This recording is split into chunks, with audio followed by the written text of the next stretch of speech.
శ్రీ గురుభ్యో నమః. శ్రీ వల్లీ దేవసేనేశ్వర స్వామిని నమః. శ్రీ మాతృదేవతాయ నమః. మహోన్నతమైనటువంటి అమ్మవారి సన్నిధానాన తాటికొండ భవానీ పీఠం కార్యక్రమాలు నిర్వర్తిస్తున్నది. వీటన్నిటికన్నా ఇప్పుడు 60 సంవత్సరాలని నిండుతున్నది 1 తారీఖుకి. ఇలా సందర్భాల్లో అనేక రకాలైన ఆటుపోట్లు ఎదురవుతున్న పీఠ కార్యక్రమాలు నిర్వర్తిస్తూ ఉన్నాం.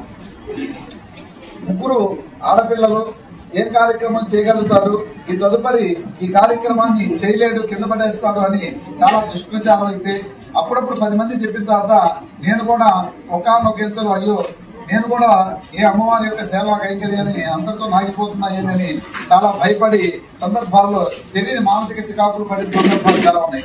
అయితే అనూహ్య రీతిలో ఆ అమ్మవారి యొక్క విఘ్నేశ్వరుడు, ఉమామహేశ్వరుడు, వల్లీ దేవసేన సుబ్రహ్మణ్యేశ్వర స్వామిని మా తల్లిదండ్రుల యొక్క మహోన్నతమైనటువంటి ఆశీస్సులు ఉండటంతో చిరంజీవి లక్ష్మీ సౌభాగ్యవతి మల్లికకు ఆ మహోన్నతమైనటువంటి విజయరామకృష్ణ కిషోర్తో వివాహం జరగడం, వారికి సంతాన సౌభాగ్యం శ్రీ పనిసత్య సేవరాజు, అలాగే ద్వితీయమైనటువంటి కుమార్తె చిరంజీవి లక్ష్మీ సౌభాగ్యవతి సుభాషినికి చక్కనైనటువంటి కార్యక్రమాన్ని దినేష్తో వివాహ వ్యవస్థ మహోన్నతం.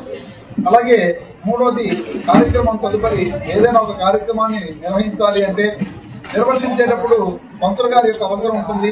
వేద పండితుల కార్యక్రమాలు నిర్వర్తించాలి. వయసు అయిపోయింది, అయినప్పటికీ చిరంజీవి లక్ష్మీ సౌభాగ్యవతి శర్వాణి వేదాధ్యయనాన్ని నేర్చుకుని దాంతోపాటు ఆమెకి మిగిలినటువంటి సోదరి మండలైనటువంటి చిరంజీవి లక్ష్మీ సౌభాగ్యవతి మల్లిక సుభాషిణీలు తోడుగా ఉండి మా నాన్నమ్మటే ఉండు, అమ్మకు అవసరమైన పనులు, కుటుంబానికి అవసరం పనులు నేను చేస్తామని చెప్పి చక్కగా ఆయన ముందుకు నడిపించి నాతో పాటు నడిపించేందుకు ఆ చిరంజీవులు ఇద్దరికి వారి యజమానికి శుభాశించారు.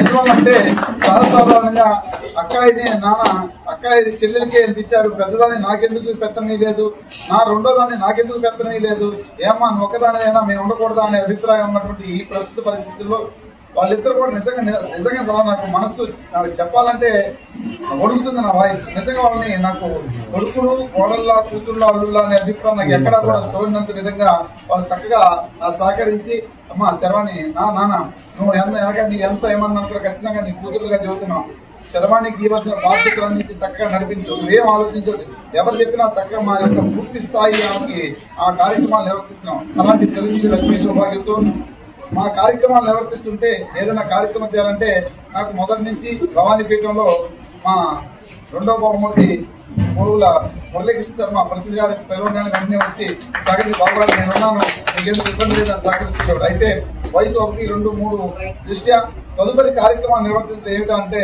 ఇటన్నిటికన్నా గొప్ప విశేషం ఏంటంటే పెద్దలుడు కిషోరు, రెండో అల్లుడు దినేష్ మావయ్యారు, మేము ఎదురికి మా విద్యలో ఉన్నాం. పొద్దున్న లేచి ప్యాంటు చొక్కాలు వేసుకుని మేము తిరగాలి.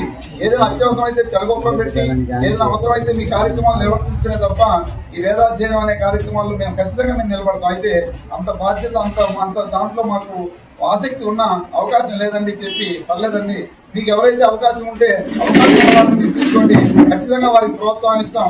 మాలో కూడా ఎలాంటి అభిప్రాయాలు చక్కగా అసలు చేస్తూ ఉంటే మేము పక్కన నుండి చూస్తుంటామని ప్రోత్సహిస్తాం. నిజంగా వాళ్ళు కూడా కొడుకుల కన్నా తల్లిదండ్రులతో సమానమైనటువంటి వారి ఇరువురు. దానికి అనుకూలంగా పరమేశ్వర ఆగ్రహంతో చిరంజీవి బాలాజీ శర్మని ఆ అమ్మవారు మాకు చూపించడం జరిగింది. తదనుగుణంగా వేదాధ్యయనం చేసిన బాలాజీ శర్మని మూడో అమ్మాయితో వివాహం జరిగింది. ఈ 3 కార్యక్రమాలు ఎలా ఉంటే నాకు 3 బాధ్యతలు నిర్వర్తిస్తున్నారు. అమ్మాయిలు కుటుంబ పీఠం బాధ్యతలు తీసుకుంటే వీటన్నిటికీ అత్యున్నతమైన సామాజిక పరమైనటువంటి ఇబ్బందులు లేకుండా చక్కగా ముందుకు నడిపిస్తున్నటువంటి వాళ్ళు శ్రీ కిషోర్, చిరంజీవి దినేష్, బాలాజీ శర్మ. సరే మొన్న బాలసాల కార్యక్రమం నిజంగా చెప్పలేకపోతున్నాను. ఆర్థికంగా ఉందో లేదే భగవంతుడు అయితే ఇప్పటి వరకు ఏమీ అలాంటి ఇబ్బంది పడలేదు. శారీరక పరమైన వదులుకుంటే మామయ్య గారు మాకు ఇలాంటి మీరు బాగా అనవసరమైన మాటలు తీసుకుపడమాకండి అని చెప్పి చక్కగా మా మూడో అమ్మాయి యొక్క కుమార్తె చిరంజీవి లక్ష్మీ సౌభాగ్య ధాత్రి నాగ వార్తలు నిర్వహించేందుకు నిజంగా వాళ్ళని గర్వపడతాను.